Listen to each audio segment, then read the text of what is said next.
Greetings, bird people. It's time for Out There with the Birds, the podcast that's both birdie and out there, with your hosts, Ben Lizdas and Bill Thompson III. Out There with the Birds is supported by Koa Sporting Optics, makers of the legendary 883 Promenade Spotting Scope. Visit sportingoptics.koa-usa.com to learn more. Additional support comes from the Reader Rendezvous Birding Adventures from Birdwatchers Digest. Come birding with us in our favorite places. Learn more at birdwatchersdigest.com/rr. And now here they are, Bill and Ben.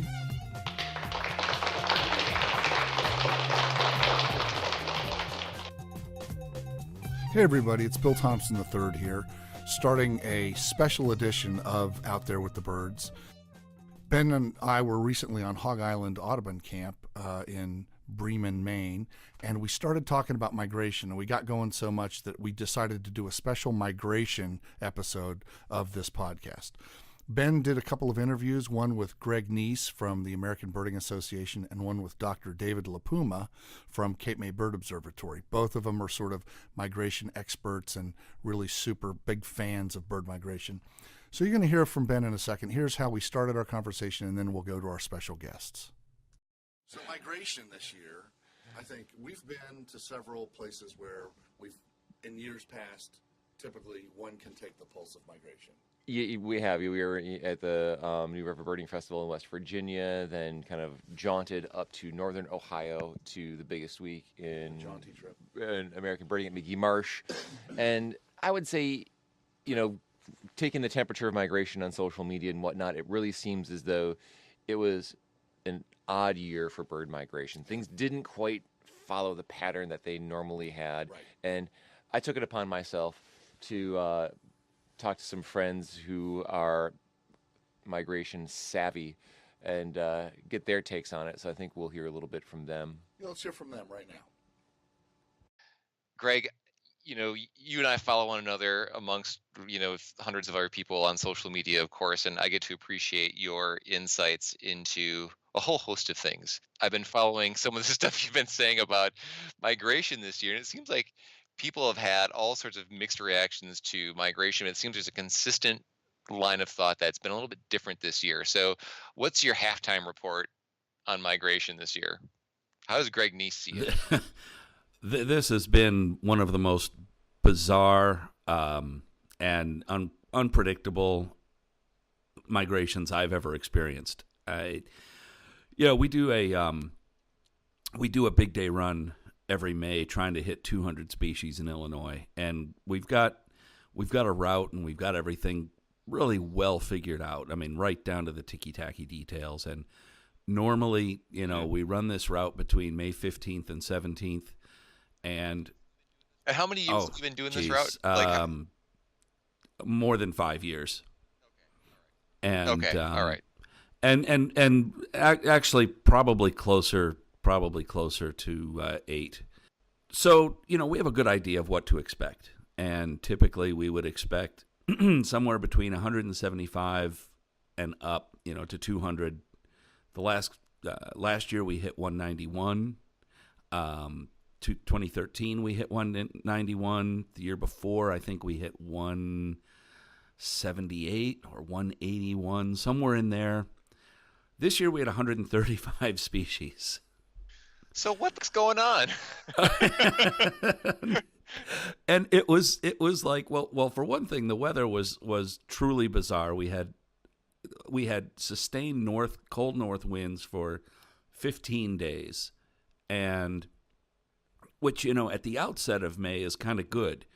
You don't want things rushing in too quickly, but you want it to kind of swing around the 7th or 8th of May so that ideally what you want around May 15th is the second wave to come in, the flycatchers, the cuckoos, blackpoll warblers, Connecticut warblers, things like that. But you want white-crowned sparrows and ruby-crowned kinglets to be hanging around. You want the yellow-rumped warblers to be hanging around a little bit, maybe a junco. That didn't happen this year. May 16th was really bizarre, and we did a route that ran from almost the Wisconsin border on the Mississippi River down to central Illinois. getting somewhat close to Springfield on the Illinois River. And it was like the first week of June. So we had all the breeding birds were in, and part of what makes our route so great is that we have 147 breeding species. And territories. You've got to. Yeah. Yeah. We know where they are. Yeah. And so we had all the breeding birds and Swainson's thrushes. Okay. And that was, and no shorebirds. And on top of that, the weather, we were battling 20 to 30 mile an hour winds most of the day.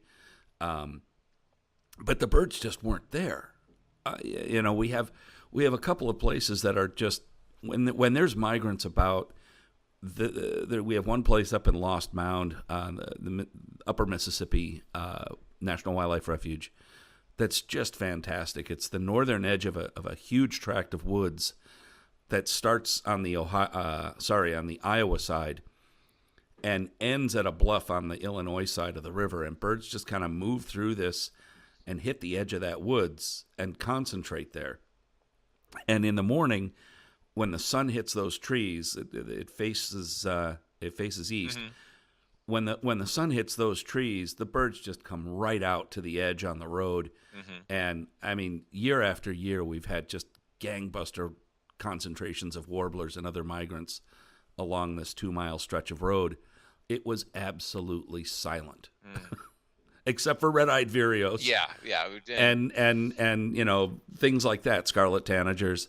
But other than that, it was absolutely silent. And then Mississippi Palisades, yellow-throated warbler, Louisiana water thrush, cerulean warbler, all the breeding birds, plus Swainson's thrushes, and a couple of ruby-crowned kinglets.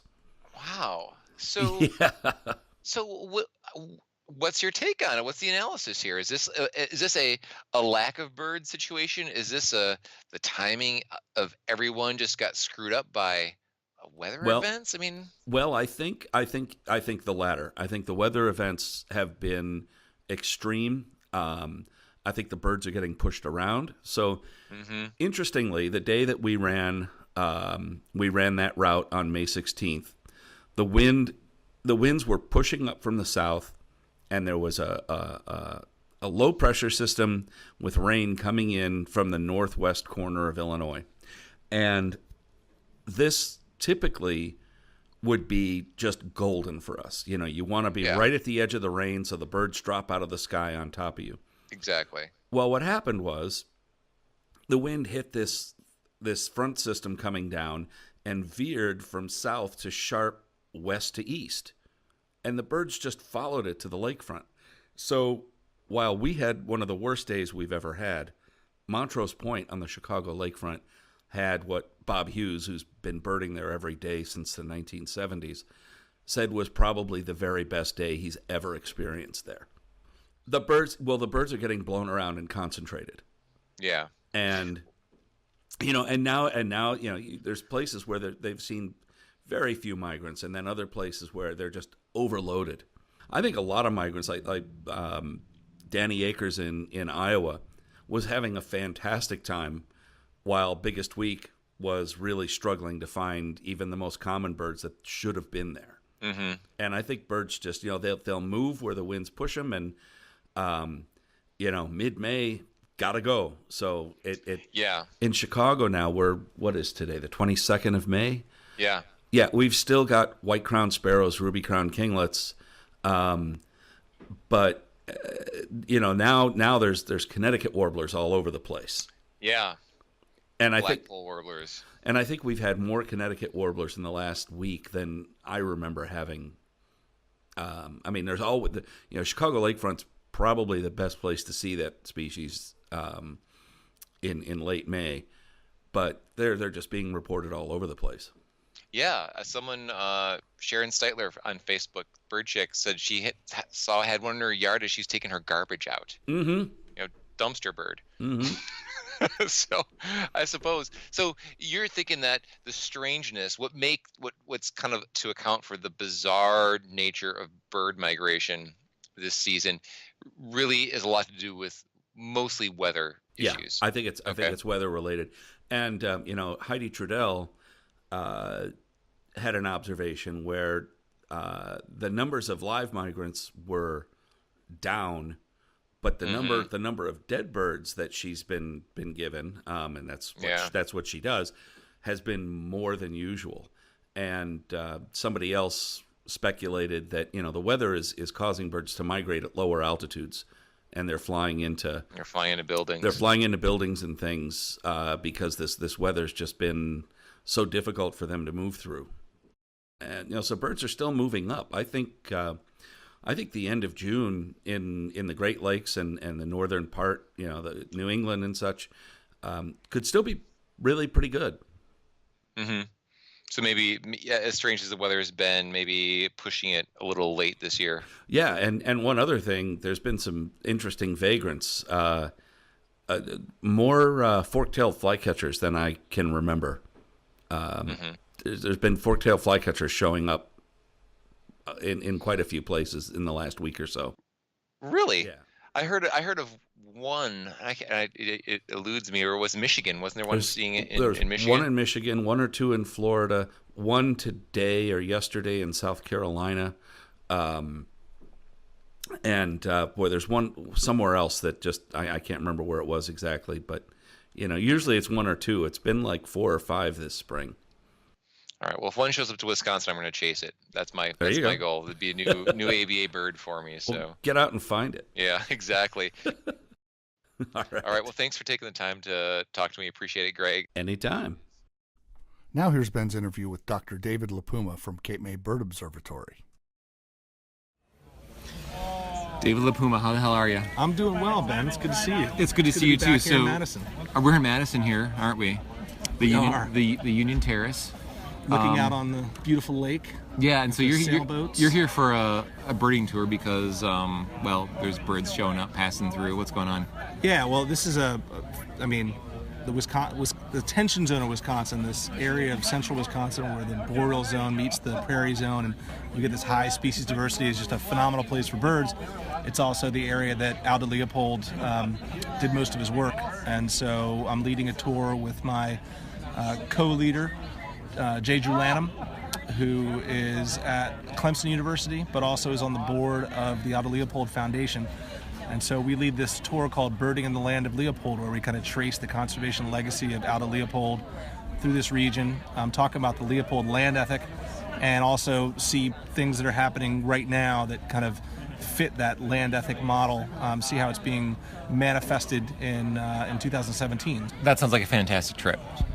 Now, we're here talking about, I have you here primarily to talk about migration, but you're talking about this tension zone, and I'm thinking there's some tension built up around migration this year, do you think? There is.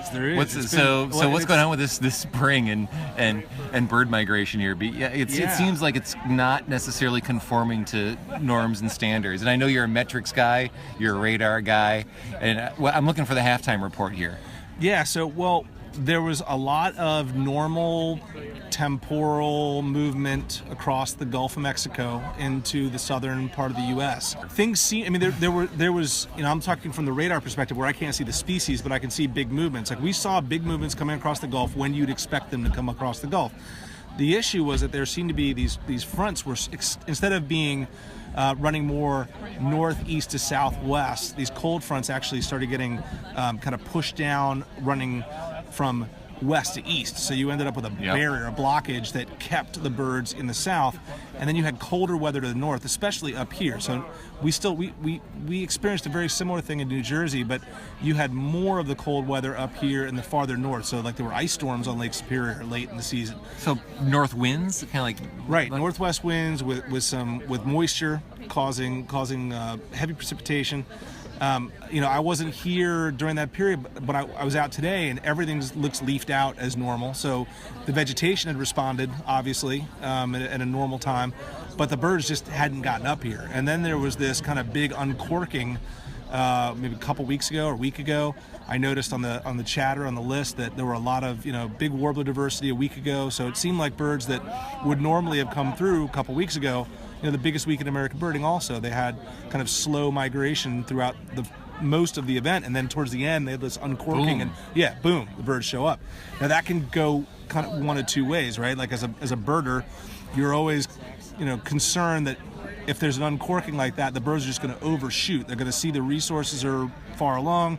They know they've got to get to the breeding grounds, and they're going to just overshoot. I think it's only from 1 day of data, but today out there it was still cool and moist.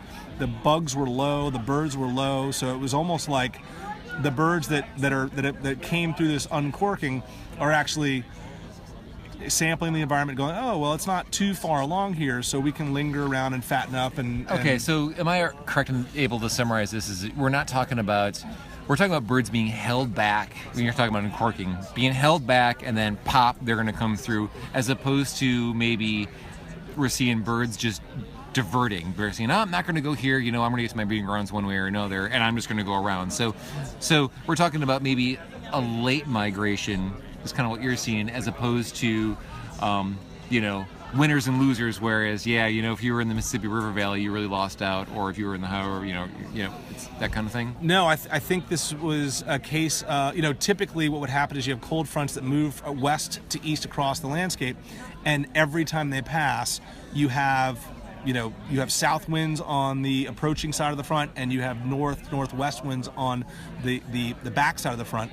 So for spring migration, those south winds are the ones that bring the birds up, and they travel along that frontal boundary. Yeah. When you have the boundary fall, basically, so that the winds are, west to east, or not even more northerly, so it creates a barrier, those birds just don't move. They're not going to fly into a headwind, especially early in the season. Now, as we get later in the season, their birds are hardwired to go, and you'll see birds behaving in a way where they're migrating under adverse conditions because they know they have to get there. They got to get there. But now we just had this flurry of south winds. Even tonight, we've got southwest winds again. I guarantee you, look at the radar tonight, you're going to see birds pouring through.